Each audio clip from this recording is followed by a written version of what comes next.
اپنا مال اس کو جو ہے وہ راہ خدا عز و جل میں صدقہ کر دیا۔ تو خیر یہ مناسبت سی تھی ان بزرگوں کے درمیان۔ تو اس میں ایک مرتبہ حضور داتا گنج بخش علی حجویری رحمت اللہ تعالی علیہ ان کی دہلیز پہ خواجہ قمر الدین سیالوی رحمت اللہ تعالی علیہ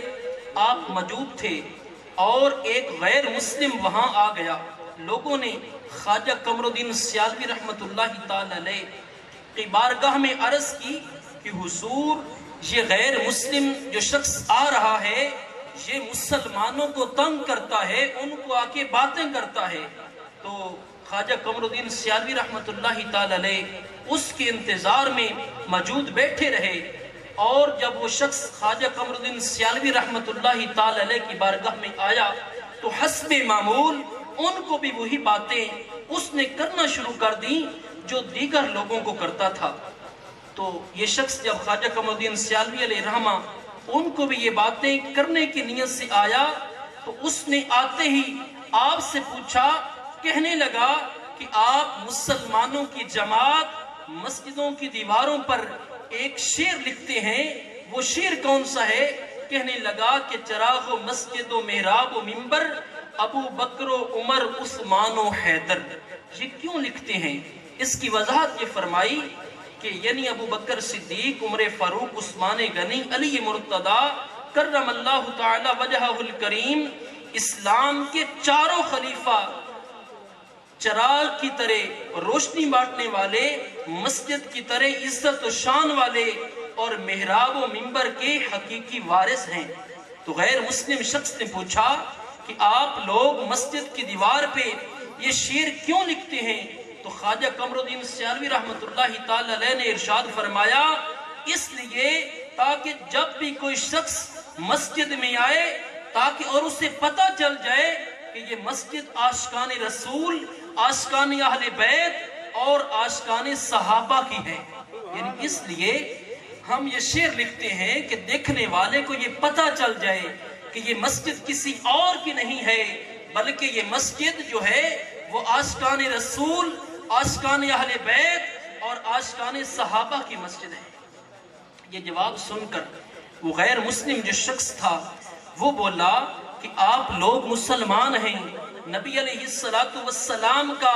کلمہ پڑھتے ہیں، ان کو اپنا نبی مانتے ہیں، تو پھر آپ کو چاہیے کہ صرف اپنے نبی کی تعریف کریں، آپ ان کی تعریف کیوں کرتے ہیں؟ آپ کو چاہیے کہ روشنی بانٹنے والا،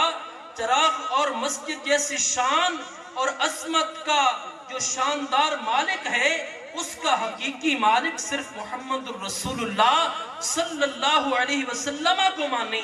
مگر آپ نے یہ شان محمد کریم صلی اللہ علیہ وسلم کی بجائے کسی اور کے لیے کیوں مانی ہے؟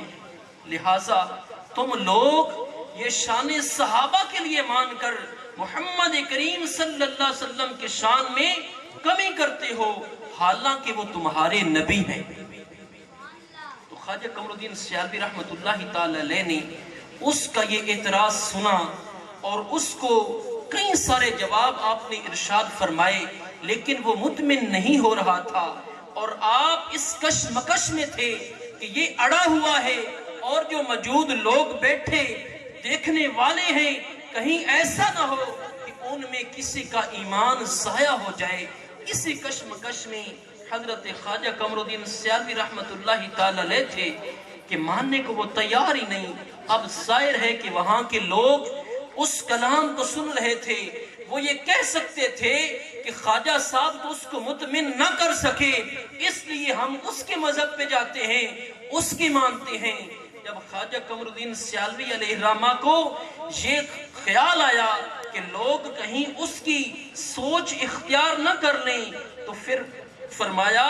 کہ ابھی میں اسی سوچ میں تھا کہ داتا حضور گنج بخش علی حجویری رحمت اللہ علیہ نے کرم فرمایا اور آپ کے روضہ پر انور سے ایک نور کی شعاع بلند ہوئی اور آ کر میرے سینے میں اتر گئی۔ اسی وقت داتا حضور کے فیضان سے مجھے اس کا وہ اعتراض سمجھ آ گیا اور جواب بھی سمجھ آ گیا، اور میں نے اس غیر مسلم کو کہا کہ اے شخص تم جو کہتے ہو کہ چراغ و ممبر و محراب و چراغ و مسجد و محراب و ممبر ابو بکر و عمر عثمان و حیدر، اس کا حقیقی مطلب یہ بنتا ہے کہ ہمارے آقا صلی اللہ علیہ وسلم وہ شان والے نبی ہیں کہ جن کو اللہ کریم نے یہ شان عطا فرمائی ہے کہ ان کی دہلیز میں بیٹھنے والا، ان کی بارگاہ میں اپنی زندگی گزارنے والا اس شان کا مالک بنتا ہے کہ سیدنا صدیق اکبر، عمر فاروق، عثمان غنی، علی مرتضی کرم اللہ تعالی وجہہ الکریم حضور کی بارگاہ میں جب اپنی زندگی کے قیمتی لمحات گزارتے ہیں تو پھر سرکار کی وجہ سے، سرکار کی بارگاہ میں بیٹھنے کی وجہ سے اللہ نے ان کو یہ شان عطا فرما دی ہے۔ تو حضور خواجہ قمر الدین سیالوی رحمت اللہ تعالی علیہ نے جب اس شخص کو یہ جواب دیا تو وہ شخص کہنے لگا کہ اے خواجہ قمر الدین، میں نے کئی سارے اولیاء سے، کئی سارے مشائخ سے جا کر یہی اعتراض کیا، لیکن مجھے اس طرح کا جواب کسی اور نے نہ دیا۔ تو لہٰذا شیر ظاہر میں صحابہ اکرام کی شان میں ہے، لیکن اصل میں اس میں مصطفیٰ جان دو عالم صلی اللہ علیہ وسلم کی عظمت کو بیان کیا گیا، ان کی شان کو بیان کیا گیا کہ جو صحابہ کو شان مل رہی ہے یہ بھی در مصطفیٰ کی وجہ سے مل رہی ہے۔ اور پھر اسی واقعے کے اندر جہاں پر خواجہ قمر الدین سیالوی رحمت اللہ علیہ کی شان ظاہر ہوتی ہے، وہیں پہ داتا گنج بخش علی حجویری رحمت اللہ تعالی علیہ ان کی کرامت بھی ظاہر ہوتی ہے کہ ان کی دہلیز سے ایسا نور چمکا، جب وہ نور خواجہ قمر الدین سیالوی رحمت اللہ علیہ نے اس کو اپنے سینے میں محسوس کیا تو پھر آپ نے اس کو وہ جواب ارشاد فرمایا کہ جو جواب اس کو پہلے کسی اور نے نہ دیا تھا۔ تو اسی طرح اللہ کریم نے اولیاء کرام کو بے شمار شانیں اور عظمتیں عطا فرمائی ہیں۔ یہی داتا گنج بخش علی حجویری رحمت اللہ تعالی علیہ تھے کہ جب ان کو ایک علمی مسئلے کے اندر سوال پیدا ہوا تو اس کا جواب لینے کے لیے آپ حضرت بایزید بسطامی رحمت اللہ علیہ کی دہلیز پہ چلے گئے، ان کی مزار پہ حاضر ہو گئے اور 3 ماہ تک ان کی مزار پہ بیٹھے رہے، وہ علمی مسئلہ حل کروانے کی نیت سے۔ اور بیٹھنے کا انداز کیا تھا کہ 3 مہینے کا جو یہ مدت تھی آپ نے باوضو وہاں گزاری، لیکن وہ مسئلہ حل نہ ہوا۔ اس مسئلے کی حل کے لیے پھر آپ نے وہاں سے آگے کا سفر اختیار کیا اور چلتے چلتے ایک ایسے گاؤں سے گزر ہوا کہ وہاں دیکھا کہ لوگ بیٹھے ہیں، اوپر سے دین کا جو ہے وہ لباس پہنا ہوا ہے اور اندر سے دنیا دار ہیں۔ ان کے پاس جب پہنچے تو وہ کہنے، ان میں سے ایک بڑے متکبرانہ انداز سے کہنے لگا کہ آپ کون ہیں؟ تو حضرت داتا گنج بخش علی حجویری رحمت اللہ علیہ نے بڑی دھیمی آواز سے، بڑی نرمی کے ساتھ فرمایا کہ میں مسافر ہوں، رات گزارنا چاہتا ہوں۔ تو اس نے اپنے دیگر جو اس کے ساتھ تھے ان سے کہنے لگا کہ لگتا تو یہ صوفی ہے لیکن ہمارے جیسا نہیں ہے۔ تو جب حضرت داتا گنج بخش علی حجویری رحمت اللہ تعالی علیہ نے ان کا یہ کلام سنا تو داتا صاحب فرمانے لگے کہ بے شک تمہاری بات ٹھیک ہے کہ میں ولی ضرور ہوں، صوفی ضرور ہوں، پر تمہارے جیسا نہیں ہوں۔ تو انہوں نے کیا کیا، جب کھانے کا وقت ہوا تو سوکھی روٹی داتا گنج بخش علیہ حجویری علیہ رحمہ کو پیش فرمائی اور لذیذ کھانے آپ تناول فرمائے، اور ساتھ ساتھ حضور داتا گنج بخش علی حجویری رحمت اللہ علیہ کو باتیں بھی کرتے رہے کہ ساری باتیں داتا صاحب علی رحمہ نے ان کو برداشت فرمایا، اس پہ ان سے کوئی کلام نہیں کیا بلکہ صبر فرمایا، اللہ کی رضا پہ راضی رہے۔ اس کے بعد آگے جو جہاں تک حضرت داتا گنج بخش علی حجویری نے سفر کرنا تھا وہاں سے سفر آپ نے شروع فرمایا۔ تو اس واقعہ کے اندر بھی داتا صاحب رحمت اللہ تعالی علیہ کا وہ شان موجود ہے کہ جو آپ نے اتنی اس امتحان کے اندر بھی صبر کا دامن اپنے ہاتھ سے جانے نہ دیا۔ تو پیارے اسلام بھائیو، حضور داتا گنج بخش علی حجویری رحمت اللہ تعالی علیہ کہ عرس پاک کے دن بھی قریب ہیں، اور الحمدللہ فیضان اولیاء بانٹنے والی عظیم تنظیم، عظیم تحریک دعوت اسلامی کے باقاعدہ آغاز کا دن یعنی یوم میں دعوت اسلامی بھی قریب ہے۔ آج 31 اگست ہے اور 2 ستمبر کو یوم دعوت اسلامی دھوم دھام سے منایا جائے گا، اور دعوت اسلامی آج دنیا بھر میں وہی تعلیمات عام کرنے کی کوشش کر رہی ہے جو تعلیمات اللہ کے ولیوں کی تھی، اولیاء کرام نے سکھائیں۔ وہی کردار، وہی انداز، وہی اخلاق اور وہی طور طریقے، وہی رنگ اولیاء کرام کا جو تھا دوسروں تک پہنچانے میں بھی اللہ کریم کے فضل سے دعوت اسلامی وہی کردار اپنانے اور عاشقان رسول کو وہ اسی رنگ میں رنگنے کی کامیاب کوشش کرنے میں مصروف عمل ہے۔ اللہ کا بڑا کرم ہے، بڑا ہی فضل ہے کہ یہ اولیاء کرام جو بہت بلند شانوں والے ہیں، جن کی عظمت اور جن کی شان کو رب کائنات نے قرآن کریم برہان رشید کے اندر بھی بیان فرمایا، جن کی برکتوں کو پیارے آقا مدینے والے مصطفیٰ صلی اللہ تعالی علیہ وسلم نے احادیث مبارکہ کے اندر بھی بیان فرمایا۔ تو اسی طرح داتا گنج بخش علی حجویری رحمت اللہ تعالی علیہ، آپ کی کرامات بہت زیادہ ہیں، اور ایک ایسی کرامت ہے کہ ایک مرتبہ دعوت اسلامی کی عاشقان رسول کا ایک مدنی قافلہ وہ راہ خدا کے اندر سفر میں تھا کہ نیکی کی دعوت عام کرنے کے سلسلے میں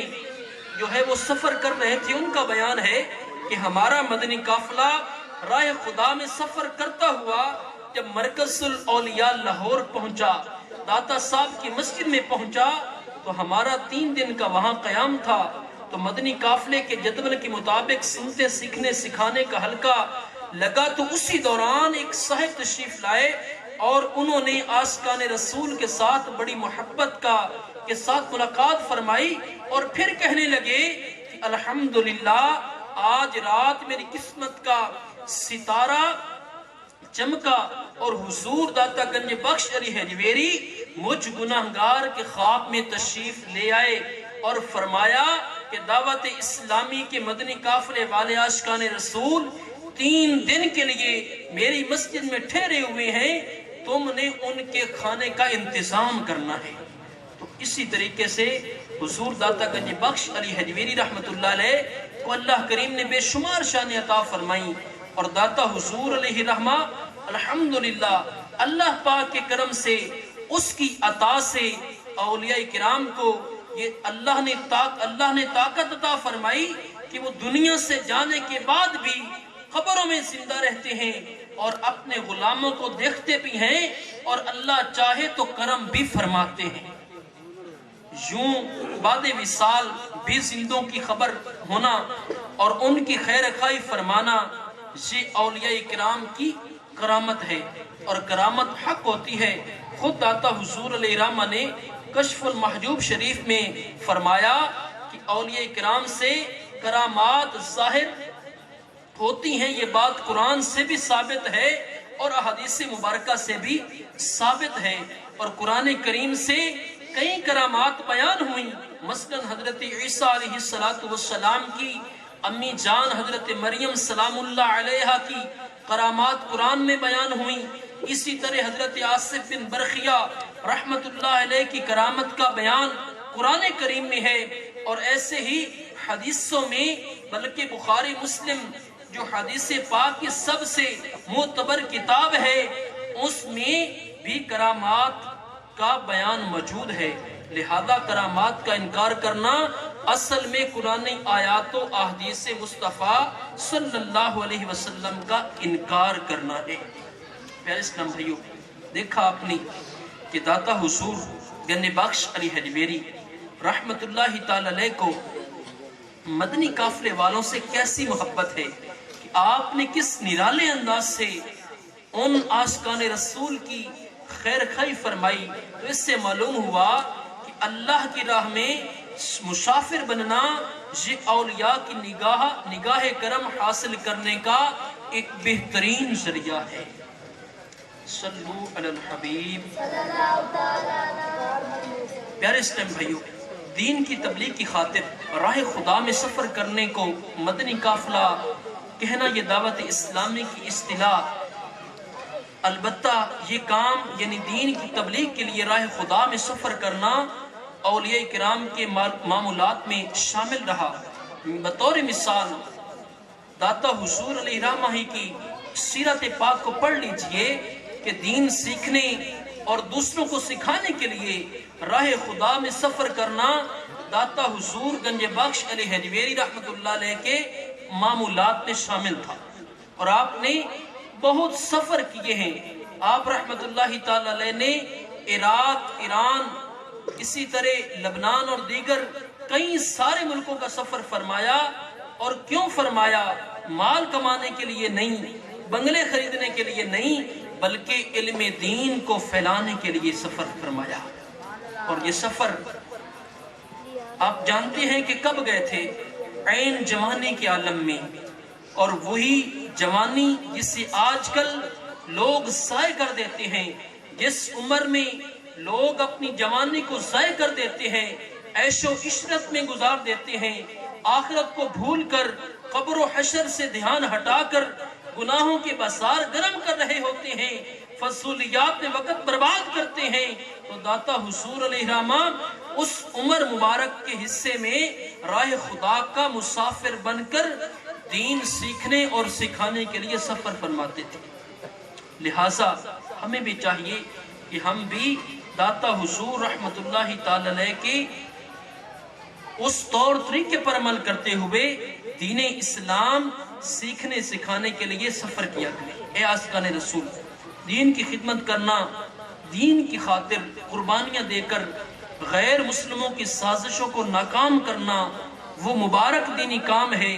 جو ہر دور کے اندر اولیاء کرام نے انجام دیا، اور یقیناً اس نیک کام میں حصہ دار بننا یہ ہمارے لیے سعادت کی بات ہے، ورنہ یہ دین تو وہ دین ہے جسے رب کائنات نے غالب فرمایا۔ اللہ کریم خود فرماتا ہے، ترجمہ کنز العرفان، یہ چاہتے ہیں کہ اپنے منہ سے اللہ کا نور بجھا دیں، حالانکہ اللہ اپنے نور کو مکمل کیے بغیر نہ مانے گا، اگرچہ کافر ناپسند کریں۔ مفسرین اکرام اس آیت کی وضاحت میں فرماتے ہیں کہ غیر مسلم یہ چاہتے تھے کہ اب بھی، پہلے بھی چاہتے تھے اور اب بھی چاہتے ہیں کہ محبوب خدا محمد مصطفیٰ صلی اللہ علیہ وسلم کا ذکر پاک روک دیں، دین اسلام کو مٹا دیں، مگر اللہ کریم اس کا انکار فرماتا ہے، یعنی اللہ پاک غیر مسلموں کی ان حرکتوں سے بالکل راضی نہیں، اور ان کی سازشوں کو، ان کی کوششوں کو جو ہے وہ نہ پہلے دین انہوں نے ختم کر سکے اور نہ آئندہ ختم کر سکیں گے، اور اسلام کی شوکت میں نہ پہلے کوئی کمی آئی اور نہ آئندہ کوئی کمی آئے گی۔ پیارے اسلام بھائیو، مفسرین اکرام نے اس آیت کریمہ کے تحت ایک ایمان افروز بات یہ بھی لکھی کہ غیر مسلم شروع سے اب تک دین اسلام کو مٹانے کے لیے اپنی انتہائی کوشش کرتے رہے، اتنی انتہائی کوشش کرتے رہے کہ مال بھی خرچ کیا، اپنی افرادی قوت بھی استعمال کی، ہر دور میں انہوں نے کوشش کی کہ کسی نہ کسی طریقے سے اس اسلام کو مٹا دیا جائے، لیکن ان کی ساری کوششیں جو ہیں وہ ناکام ہوئیں، اور اللہ کریم نے اس دین کو جو ہے وہ ہر دور میں کامیاب و کامران فرمایا۔ پیارے اسلام بھائیو، حضور غوث اعظم شیخ عبد القادر جیلانی قدس سرہ العزیز، پیروں کے پیر، ولیوں کے ولی، اور آپ کا لقب محی الدین یعنی دین کو زندہ کرنے والا بھی ہے، اور حضور غوث پاک رحمت اللہ تعالی علیہ نے جو دین کی خدمت کی، جس بڑے پیمانے پر دین کی خدمت فرمائی، ہم اس کے قریب بھی نہیں جا سکتے۔ حق تو یہ ہے کہ آج اگر عاشقان رسول دنیا میں دین کا کام کرنے کی سعادت حاصل کر رہے ہیں تو یہ بھی غوث پاک کا فیضان ہے۔ اور ہمارے پیر غوث اعظم شیخ عبد القادر جیلانی رحمت اللہ تعالی علیہ نے بہت بڑے پیمانے پر دین کا کام کیا، لاکھوں مسلمانوں کی اصلاح فرمائی، ہزاروں غیر مسلموں کو کلمہ پڑھایا۔ اگر ہم آپ کی دینی خدمات کو بغور پڑھیں تو ہمیں پتہ چلتا ہے کہ آپ نے دین کا کام کرنے کے لیے 3 طریقے اختیار فرمائے تھے۔ پہلا طریقہ یہ تھا کہ تعمیر مدرسہ۔ حضور غوث پاک رحمت اللہ تعالی علیہ نے مدرسہ تعمیر فرمایا، اور آپ نے 51 سال کی عمر میں باقاعدہ نیکی کی دعوت کا کام شروع فرمایا، اور اس کے 4 سال بعد 528 ہجری میں آپ نے مدرسہ تعمیر فرمایا، جہاں آپ نے قرآن و حدیث، علم تفسیر، اصول تفسیر اور دیگر اس طرح کے علوم جو ہیں وہ پڑھانا شروع فرمائے۔ اور الحمدللہ عز و جل دعوت اسلامی فیضان غوث پاک بھی ہے کہ غوث پاک رضی اللہ تعالیٰ عنہ کے فیضان سے دعوت اسلامی نے بھی مدرسے قائم کیے، جامعات بنائے، مدارس بنائے، جس میں دین اسلام کو جو ہے وہ سیکھا اور سکھایا جا رہا ہے۔ اور دوسرا طریقہ جو حضور غوث پاک رحمت اللہ تعالی علیہ نے اختیار کیا تھا وہ تھا دینی اجتماعات، کہ دین کا کام کرنے کے لیے دوسرا دینی کام جو حضور غوث پاک رحمت اللہ تعالی علیہ نے اختیار فرمایا وہ دینی اجتماعات تھا، دینی محافل تھیں۔ اور حضور غوث پاک رحمت اللہ تعالی علیہ ہفتے میں 3 مرتبہ بیان فرمایا کرتے، جمعہ کے دن، اتوار کے دن اور منگل کے دن۔ اسی طرح ابراہیم بن سعد رحمت اللہ تعالی فرماتے ہیں کہ حضور غوث پاک رحمت اللہ تعالی علیہ علماء والا لباس پہنتے اور اونچی جگہ یعنی منبر پر بیٹھ کر بیان فرماتے۔ اور حضور غوث پاک رحمت اللہ تعالی علیہ فرماتے ہیں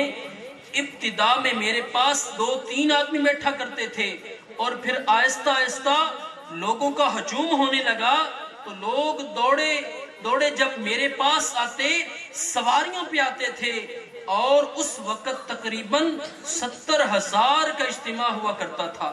اور بعد میں اس اجتماع کی تعداد مزید بڑھ گئی۔ تو حضور غوث پاک رحمت اللہ تعالی علیہ نے جو دین کی تبلیغ کا دوسرا کام کیا تھا، دوسرا ذریعہ اختیار کیا تھا، وہ دینی محافل تھیں، دینی اجتماعات تھے۔ اے عاشقان رسول، الحمدللہ عز و جل دعوت اسلامی غوث پاک کے فیضان سے کئی دینی اجتماعات کے ذریعے دین کی خدمت کرنے میں مصروف عمل ہے۔ اور دعوت اسلامی کا سب سے پہلا دینی کام جہاں سے دعوت اسلامی کی ابتدا ہوئی وہ ہفتہ وار سنتوں بھرا اجتماع تھا۔ صلو علی الحبیب۔ پیارے اسلام بھائیو، تیسرا دینی کام جو حضور غوث پاک رحمت اللہ تعالی علیہ نے اپنایا، اس انداز سے آپ نے دین کی خوب خدمت فرمائی، وہ امت مسلمہ کی خیر خواہی۔ الحمدللہ حضور غوث پاک رحمت اللہ تعالی علیہ نے بہت ہمدردی کے ساتھ اور بہت شفیقانہ انداز سے مسلمانوں کی مدد فرمائی۔ آپ غریبوں کی مدد فرماتے، دکھی دلوں کو سہارا دیتے،